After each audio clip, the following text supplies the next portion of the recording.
परिवर्तन और अव्यवस्था पर नियंत्रण। सत्र 4।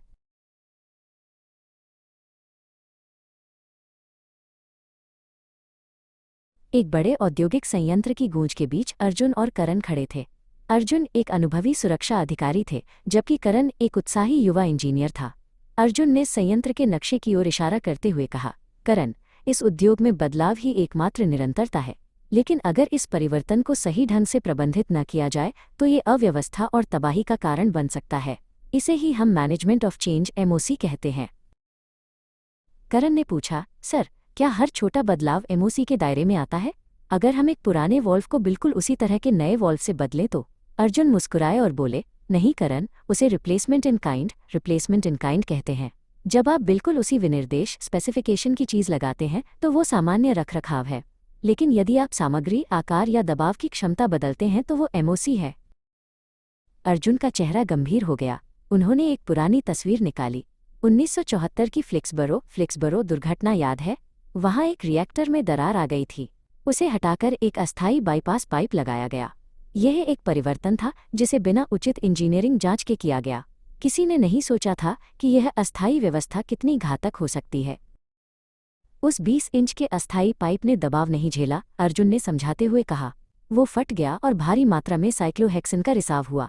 इसके परिणाम स्वरूप एक भीषण विस्फोट हुआ जिसने पूरे संयंत्र को नष्ट कर दिया और 28 लोगों की जान ले ली।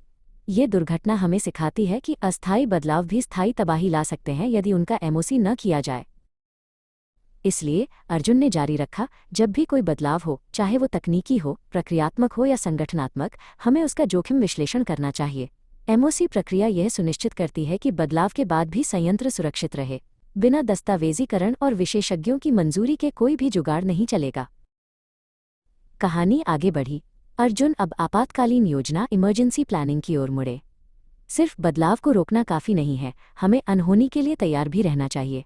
आपातकालीन योजना का मतलब है कि हर कर्मचारी को पता हो कि संकट के समय क्या करना है। यह योजना कागज़ों पर नहीं बल्कि हमारे व्यवहार में होनी चाहिए। अचानक एक तेज सायरन की आवाज़ गूंजी। अर्जुन ने कहा, यह सिर्फ एक टेस्ट है करण। क्या तुम्हें पता है कि अलग अलग सायरन के संकेतों का क्या मतलब है? आग के लिए अलग, गैस रिसाव के लिए अलग और निकासी इवैक्यूएशन के लिए अलग।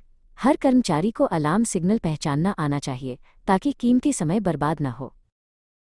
निकासी के रास्ते हमेशा बाधा मुक्त होने चाहिए, अर्जुन ने एक गलियारे से गुजरते हुए कहा। और मॉक ड्रिल बोझ नहीं बल्कि जीवन रक्षक अभ्यास है।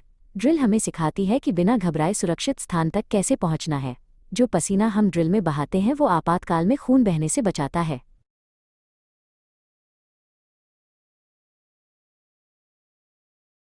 करण ने एक संवेदनशील सवाल पूछा, सर, कभी कभी कंपनियां रसायनों के नाम ट्रेड सीक्रेट्स कहकर छुपाती हैं।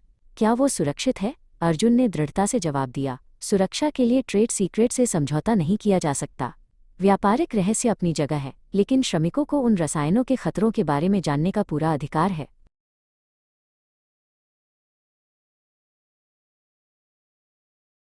सत्र समाप्त करते हुए अर्जुन ने करण के कंधे पर हाथ रखा। याद रखो, जानकारी ही सुरक्षा है। चाहे वो एमओसी हो, आपातकालीन तैयारी हो या रसायनों का ज्ञान, आपकी सतर्कता ही इस संयंत्र को सुरक्षित रखती है। अव्यवस्था को कभी भी सामान्य मत होने देना। करण ने गर्व से मुस्कुराते हुए सुरक्षा की शपथ ली।